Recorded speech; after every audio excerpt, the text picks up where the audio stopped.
Hi, this is Dr. MJ coming to you from beautiful Boston, Massachusetts. This is the Women in Dentistry podcast, where we feature women in dentistry making waves and leading the industry through the next decade. I am your host, Dr. Mary Jane Hanlon, a former dental assistant, dental hygienist, and now dentist.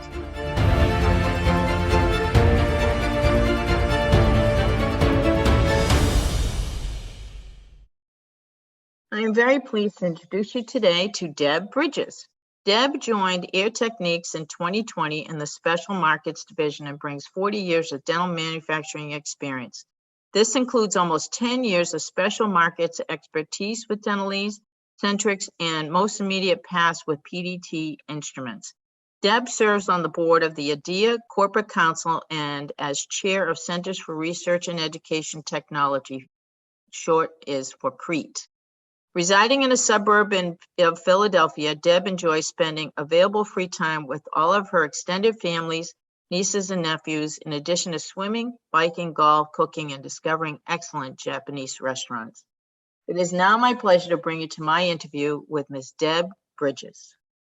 I am so excited to have you on the show today, Deb. You know, you and I have known each other for quite some time and have been following in the same circles for a long time. And it's really nice for me to have you on the show to showcase some of the cool things that you've done with your career and all the things that are a little bit different than the status quo. So, and I just learned something new about you today. So it's going to be exciting to share you with the audience. So thank you so much for being here. And without any further ado, can you tell us a little bit about how you got into dentistry and what you are doing today? Don't forget to hit the subscribe button to our channel. And also, don't forget to hit the bell so you never miss out on a single episode. Thanks so much. Well, first, I want to thank you. And yes, we're friends. We go way back, my friends. So it's always a joy to be a part of this. So thank you for having me. I consider it an honor. So thank you.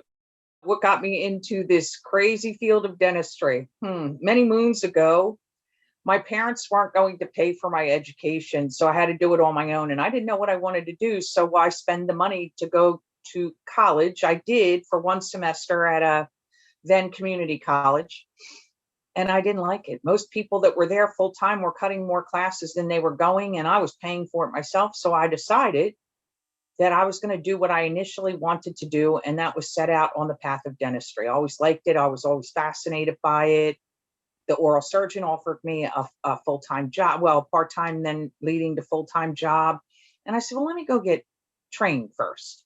So I went and became EFTA certified. And back eons ago, you didn't have to go to hygiene school to become an EFTA. It wasn't a branch of hygiene. It was just it was a standalone program. So I became an EFTA and I got trained. I'm out of the Philadelphia area, and I got trained at University of Penn, and they had a hygiene program at the time. So I got to go through every department within Penn, Temple University, and then a medical facility in Philadelphia called Einstein, and they still have an oral surgery department, and then through the VA. So I had some amazing training, came out able to do everything but drill. So by license, were we allowed to do it? Well, you know, I don't know. I mean, I was certainly licensed to do x-rays and things like that. So everything but drilling. So I did a lot of filling and prep work and everything else overseen by the dentist. And then I lucked out, and you want to call it that. And I worked for one of the renowned prosthodontist, former associate dean at University of Penn in Dr. Morton Amsterdam's practice. And he had 16 ops. So back in the day, that was huge, with his own lab that was in the middle of all the ops. So it split 8 and 8. And then he shared a floor with the dean of Penn, Walter Cohen. So Walter Cohen was a periodontist, and Amsterdam was a prosthodontist. So I got to do chair side with him for a couple of years, and then I got involved in manufacturing. And the rest is kind of history that led me on that path. So then I went back to school full time. Well, not full time at night, traveled 70% of the time with my work, and then on the manufacturing side of the business. And then I ended up with my degree going at night, and you know, just all of the ramifications of going at night and the limited coursework that you can do when you're traveling so much. So it worked out, and I graduated with a dual degree in marketing and finance. Oh my gosh, that's exciting. Good for you. Let's go back a little bit. So, many in the audience may not understand the manufacturing side of dentistry. So let's go into that. And how did you find yourself in manufacturing? Like, what was it that you understood in dentistry that led you to this path and an understanding of what happens in manufacturing? So there was a sales rep at the time, and he was with Star Dental, and the DentalEZ group at that time was owned by a pharma company out of the West, Centrix Dental. And Centrix got its name from birth control and arthritis medication. So anti-inflammatories. So that was their claim to fame, but they owned this dental division that encompassed Star Dental, DentalEZ, Columbia Dentiform, which academia knows Columbia from the teaching, and then a division called Custom Back at the time, which was based in California. So he said they're looking for an assistant product manager, and the company was pretty layered. So, and I said, well, I'm just now going back to get my degree in marketing and finance. So I don't know. He said, you have nothing to lose. So I literally interviewed, and about 8 people were on this panel that I had to interview with. And only one person rejected me that happened to be a female. And she came up to me a month, I guess it was about 30, 45 days into I got voted in by everybody but her. And she came up to me and she said, I made a mistake in not voting you in, but I'm the one that didn't vote you in. And I said, well, it's kind of odd you're telling me, but thank you. Why did you do that? Well, here she was a degree snob. No offense to those that have degrees. I respect them a lot, as you know, from me and you just chatting many times. I respect them, but you have to have practicality with the degrees as well. And there's book smarts, and then there's, just what you need in order to function in your position to do right for dentistry in this particular case.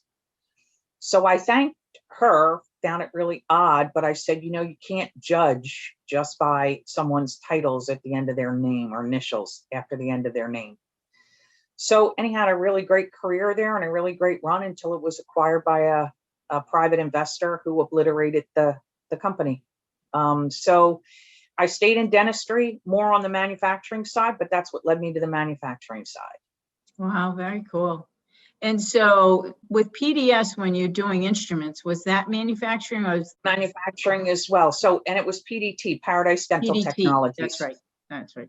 Here's an interesting thing that came up. So a friend of mine that now happens to be a dean at a new university that I introduced you to as well just recently, said to me as she was filling out CODA applications for becoming accredited to be a full-blown dental school, she came to me for some advice, and it was, what can we do? It happened to be a female, but it's unimportant. But it is important because there's many things that she's trying to do right? So we're supporting a lot of females here, and I admire that, and I'm all about it. So she is a female. She's become a great mentor, friend, and colleague, and we bounce things off of each other, and I help her a lot. But one of the things was, if dentistry becomes not right for the individual that's coming to school, but they don't want to leave, but chair side operative isn't for them, then what are their choices? What can they do? And I said, well, I'm going to go to the president of the company, who I reported to, and I said, I'm going to find out, can't she do an internship or an externship or whatever you want to call it into manufacturing, so that she's a metallurgist by background. How great would it be for dental students, dentists, who no longer think that that's a career path for them, but their talents could be so utilized in the manufacturing aspect? And it was approved. So then I said, I'll help you if you need, get with other manufacturing concerns, so your students have an alternative. So that's how that all came. So PDT allowed me to think outside the box even more to kind of help these students. And it isn't for everyone. So chair side, operative. So what's the alternative? So if I'm on the manufacturing side, why can't we get creative and do that? I applaud you for that, because quite honestly, there are a number of students that make it all the way through that never, ever intend to practice. And it's just because they know they're not, their hand-eye coordination skills are just not there. But, you know, my question is, why aren't we helping them when they apply to dental school, understand that before they come in? And let's create a path that helps to assure that they can get the education that they need, but that their career path doesn't stop just because they're not good clinicians, that they have an alternative way to go. Absolutely. And for some reason, they were drawn to the field of dentistry. So why not utilize whatever drove them to that field, ferret it out, discover what it is, and uncover what they could be, right? I think that's part of what tenured people, so to speak, can do for those coming up, because they don't know. They don't know what they don't know. And I use that as an expression all the time, but I don't even know what to ask sometimes because I don't know. I'm still learning and still evolving. But I think you're right, because too many times it becomes a number to fill a quota, to fill a seat, to get the revenue. And then we forget about the human aspect of who's applying. I agree with you wholeheartedly. There's some that really just, you know, the pressure is on, whether it's from their parents or whether it's from, you know, just societal, whatever that might be for them. And they're expected to make, you know, a fair, decent amount of money, you know, because they need to support X, Y, and Z. Who knows what the issues are? But the bottom line is, you know, they may not have their heart in it. And is that good for patients? It's not. But that should not negate the fact that they're brilliant enough or smart enough to be accepted into a program. Let's just give them an alternative pathway. I agree wholeheartedly. And I think, you know, having been on your call, although I got it before to a lesser extent, but having been on your call Beyond Oral Health and the biofilm conversation that took place last week, there's things all over COVID that speak to modalities that are important as it comes to oral health.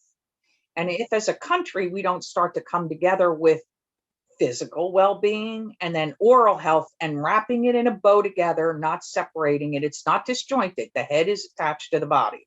You think? Well, yeah, you think so. I mean, 300 plus years, it's been totally dissociated. What do we need those teeth for? Just pull them. So I get it. So anyhow, so that's kind of where I come from. Excellent, excellent. So tell the audience what you're doing today and what it is that you love about what you're doing.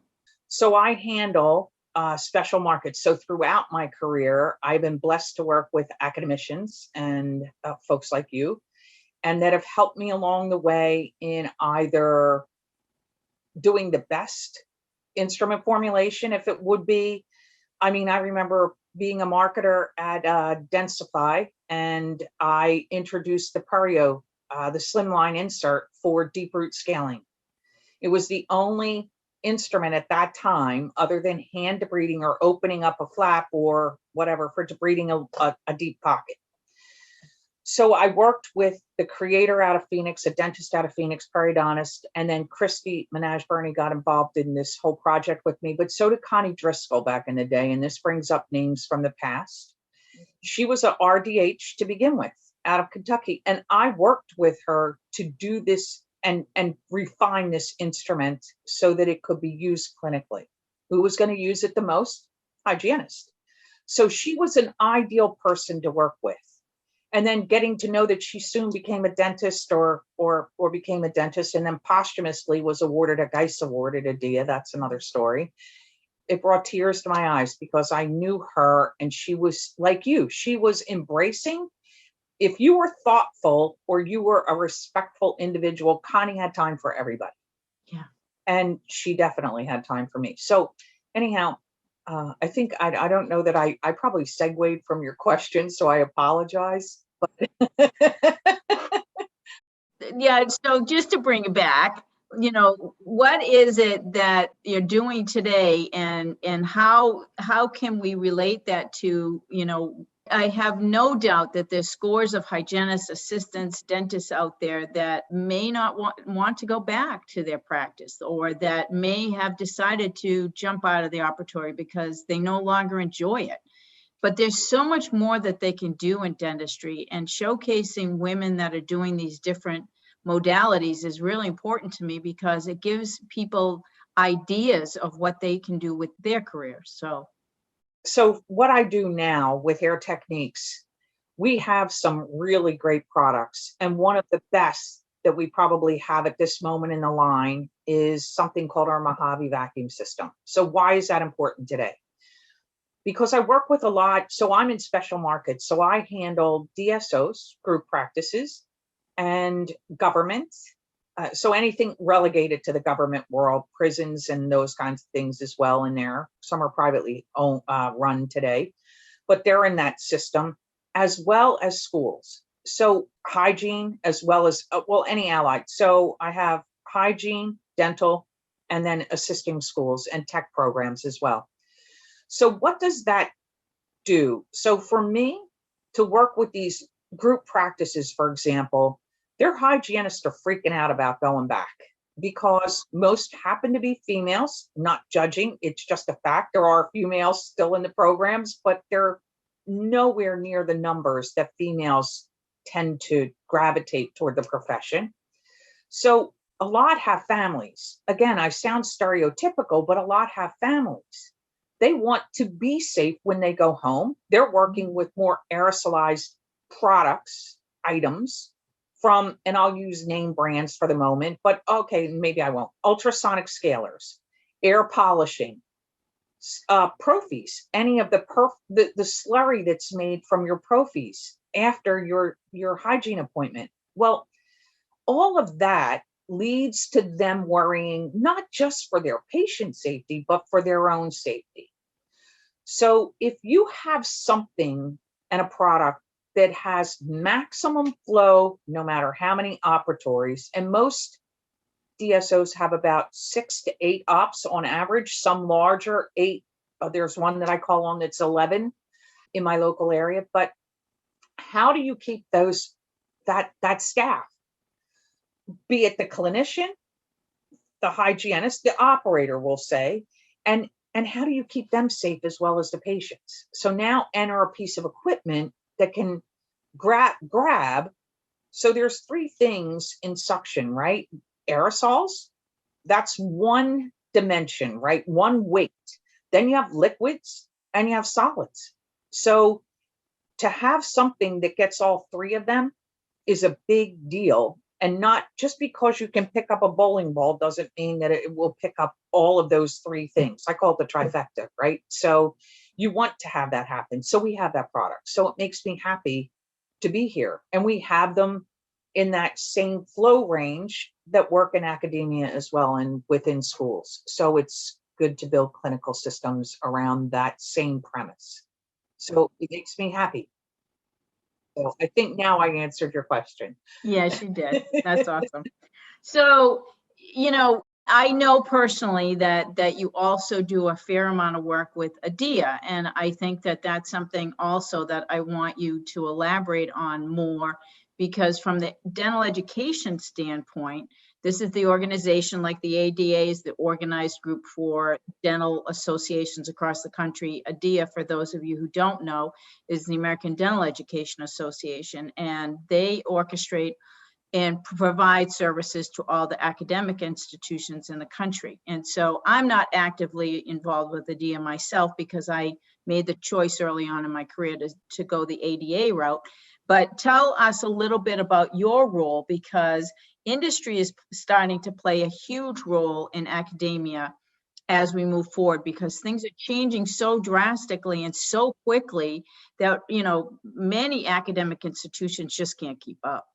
Well, so ADEA, I've been a member of ADEA and attended ADEA meetings, corporate council meetings for years and years. And then I decided, I'm in the end of my 2nd year, to try to get nominated to the board of the corporate council, and I did.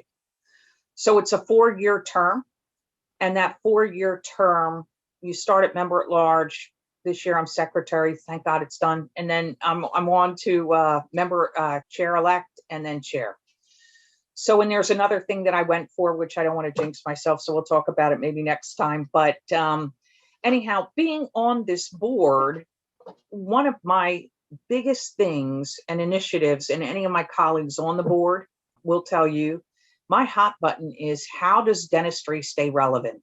How does it become always and forever an essential business? So we've had the fortunate pleasure of, as corporate council, the members as well as the board, putting together these interactive sessions with the different sections. And we've even had the lawyer who lobbies and has a team at ADEA on Capitol Hill, and we've addressed those concerns. So I'm not afraid to be vocal, as you know. So if I'm passionate about something, and I happen to be passionate about dentistry as an essential business, I believe we should get that message. And he should, being a lobbyist on Capitol Hill, do that for ADEA and on behalf of ADEA. No dentist's office, I don't care if it's private, a school, a group practice, I don't care what it is, should ever be deemed irrelevant. When the hell did that happen? And it did, because dentistry became fragmented in many ways and not cohesive. So it became easier for politicians to not see it as essential. And that's a mistake. So anyhow, that's my 2 cents worth of my soapbox for the night, I guess. Well, I think too, one thing that the audience needs to understand is that, this issue just did not just start. This issue is, 300 plus years old, when, there was a medical school dean that determined that dentistry was mechanical and not scientific. And so that's where this all really started, is because dentistry was kept out because they didn't anticipate that there would be any scientific evidence based on the work that we do. Well, that couldn't be further from the truth. And fast forward, 350, 400 years, and now we know that we actually can diagnose many systemic conditions by doing a salivary test and looking for the different types of organisms that we know precipitate that. Because once there is a breakdown in the periodontal ligaments and the breakdown in the periodontal mechanism, and there's bleeding, that's the one-way ticket right into the body. And so, it doesn't take too long if you have a long-standing, periodontal issues to make you sick. So, I do believe now is the best time, since we are now officially considered essential healthcare providers. Thank you, ADA. Thank you, ADEA. Thank you, whoever helped us get there.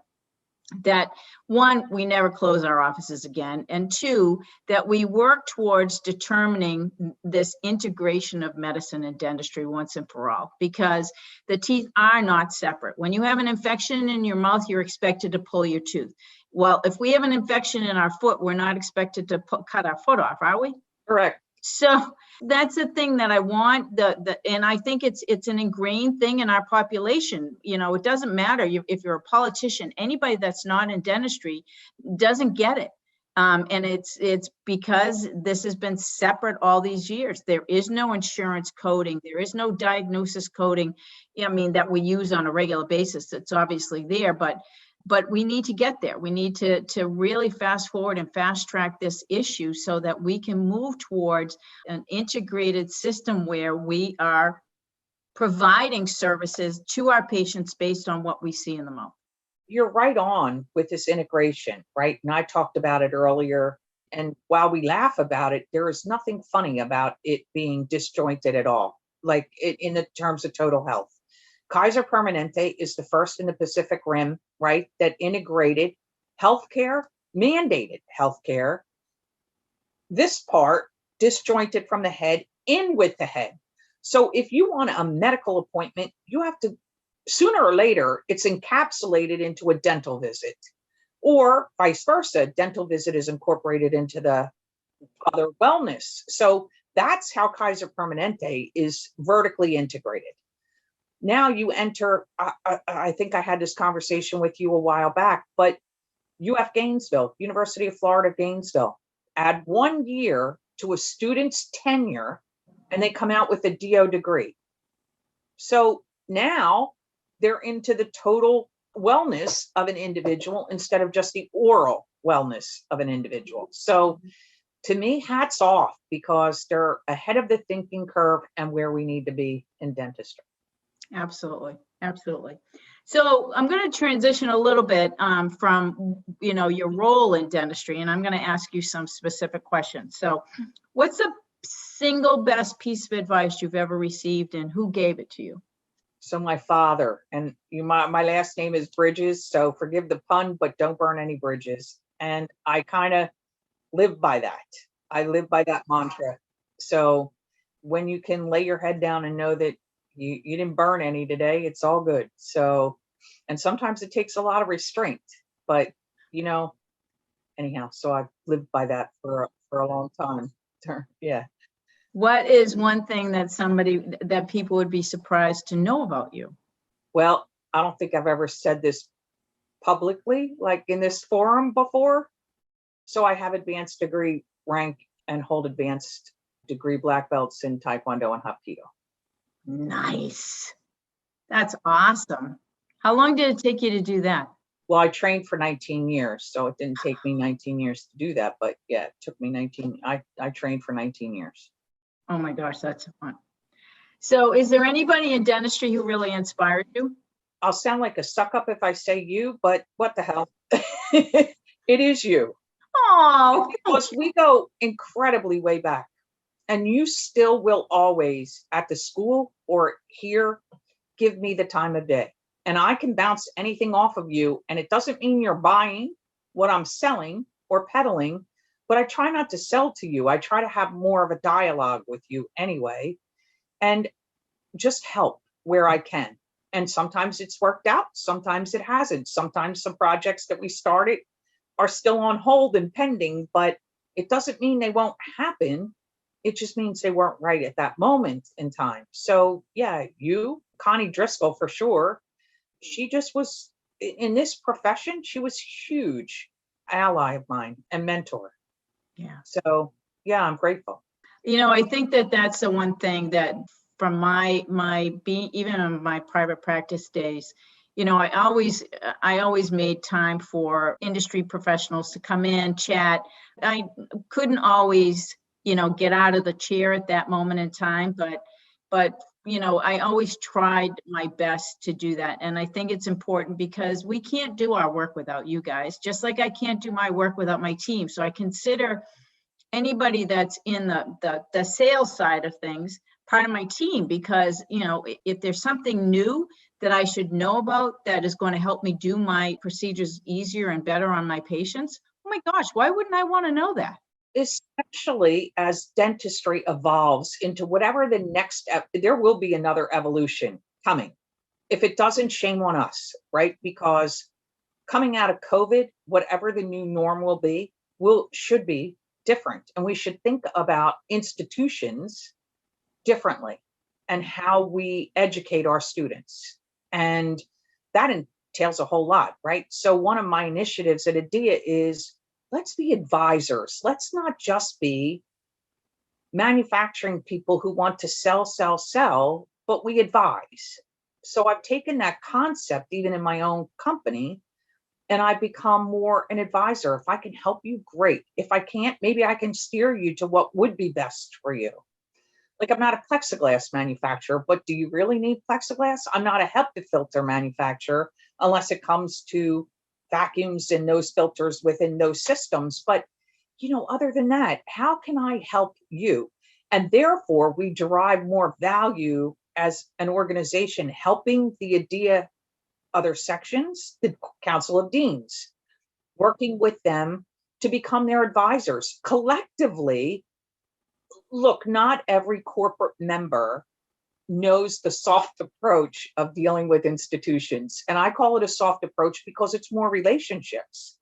I built mine with you as well as others over a lot of years.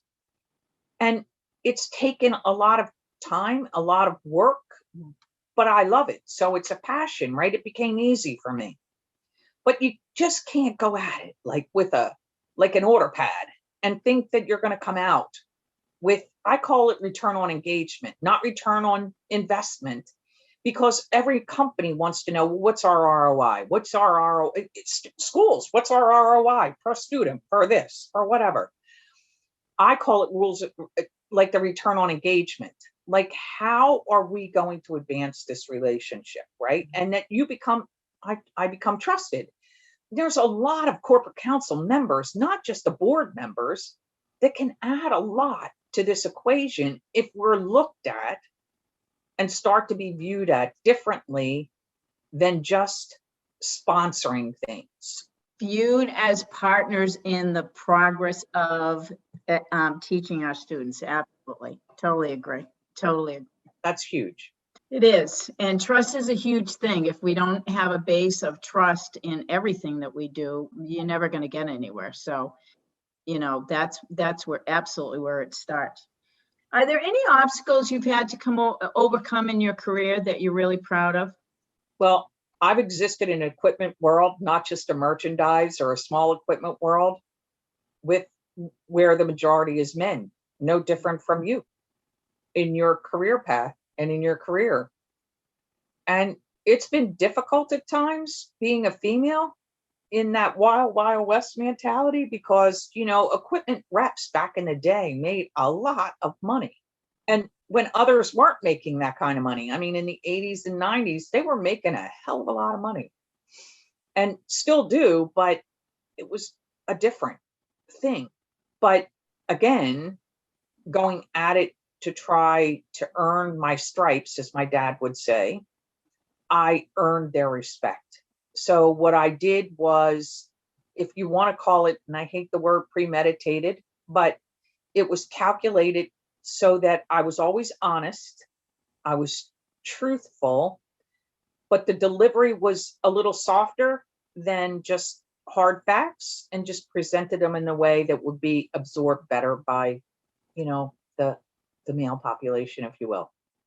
So it became like a success for me, but it's a big obstacle when you're getting into this world and it's still dominated by a lot of males. So, and I don't consider that bad, and I'm not saying it to be, you know, a sexist, I'm not, but it's the truth.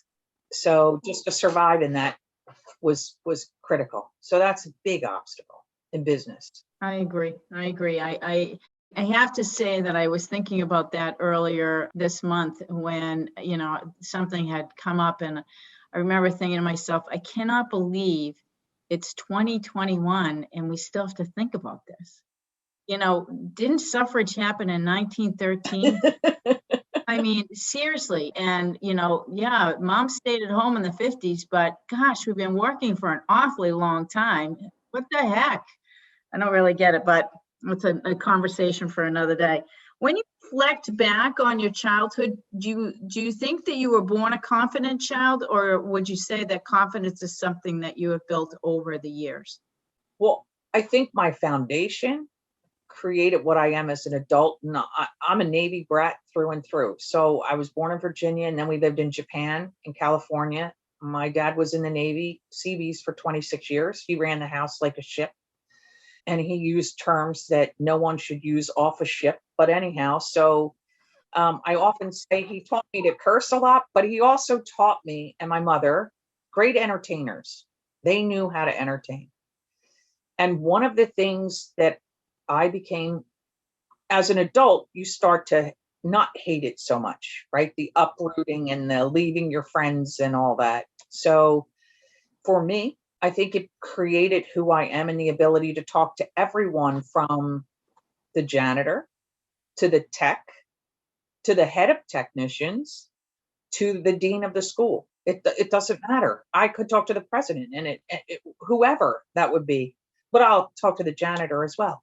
And it just matters. So I think that helped formulate because it occurred in my formative years, right? So I think that's created who I am, and the ability to get along with a wide range of individuals. So at various levels. So anyhow, so it's pretty interesting. No, it's really good to hear you say that, because I do think that, everything that happens to us there's a reason for it, right? And it does create who we are. We're a culmination today of all of the experiences we've had in the past. And where we head is going to be dependent upon the choices that we make. So make good choices today and tomorrow will be better, right? But make bad choices today, you might get off track. You can always get back on track, but you continue to make those bad choices, you're going off track continuously. You're not going to, the ship isn't going to be steered where you want it to go. Correct. You're a result of the choices that you make. So I just like to think that as rebellious as I might have been as a child, that it's led to who I am and the strength, to carry on and continue. So Absolutely. Now, when you reflect back on your younger years, is there any advice that you would give to a young woman who may want to go the route that you've gone and maybe feeling a little bit frustrated where they are today? Is there any advice that you can think of to give them to help encourage them to be brave enough to just move? I think that depending on what they want to do, let's just say it's dentistry, for example. I think that you have an opportunity to study. You have to study and observe those that you want to seek out for advice. So I think you have to watch them in action and see if you can identify with any traits that they have, or aspire to be like them, or just love to have a conversation with them and be mentored by them. But you just can't do it arbitrarily, in my opinion. I think you have to, and I wish I had done this sooner rather than later in life, you have to hone in on that individual, right? So it's like a hummingbird. You've got to go for that person, that flower that sticks out and presents itself in the package that you might need to have it delivered to you. So not everyone is going to express themselves the way you can assimilate that information. So you have to find more a kindred spirit in terms of who you could align with. And after that, I think it's just opening conversations and dialogue with that individual and just say, hey, I like your style. Or it could be as innocuous as that, or as, hey, do you think it'd be possible if I could just pick your brain for a little bit? And there's not a whole lot of people that I know that when approached the right way would say, no, you're crazy. No, I have enough to do. Someone's always going to make time, and they will. If you've studied your, like a lion studies its prey. And I'm not saying that they should pounce on someone to kill them, but I'm just saying it's the same thing. You have to study your prey, study your colleague, your support person, and then just come up with a game plan on how to approach them. And that applies in any field, by the way, or any segment. I think that you just have to align with those individuals that more can direct you in the way with a gentle hand. Or if that's what you need, if you need a firm one, there's plenty of them out there too, but it depends on what works for you. So I think you have to study that person, I have a really great shopping story that I did. So, we'll another time. We'll get into that another time. No problem. All right, last question. So have you ever had one of those aha moments when you realize, oh my gosh, I'm good at this. This is exactly what I should be doing? Yeah. I think it has to do with, there's been several times in my career, right? But I think that ADEA is one of those aha moments, and the connections and the bonds that continue to form with the different sections, and to say, I am good. I get it. I get where you are coming from on your side of the table, and I get where we're coming from on our side of the table. And, that's a big aha moment in this business, especially when you have to deal with schools. And I want to as well, but that's my charge, right? That's my job. So when you do that, I think that that's a big aha moment when you're in tune with, oh my God, I did make a difference and that made sense. Or, because as I said, I'm not afraid to speak up, and conviction is a wavering gift today, I think, with some people. They have a hard time expressing their convictions without aggravating the masses, right? So I'd like to think that I would like to believe that I incite them to think more critically and open up their minds. So that's the big aha, probably. That's awesome. Well, Deb, I can't thank you enough for spending time with me and sharing your insight. I know that somebody out there has really appreciated your guidance and your, insight into, what made the world click for you in dentistry. So thank you so much. Oh my God, it's been my pleasure. Thanks for having me. It's really been an honor. So I thank you so much. Oh, my pleasure. Thanks, Deb. Thank you so much for listening to the Women in Dentistry podcast with Dr. MJ Hanlon.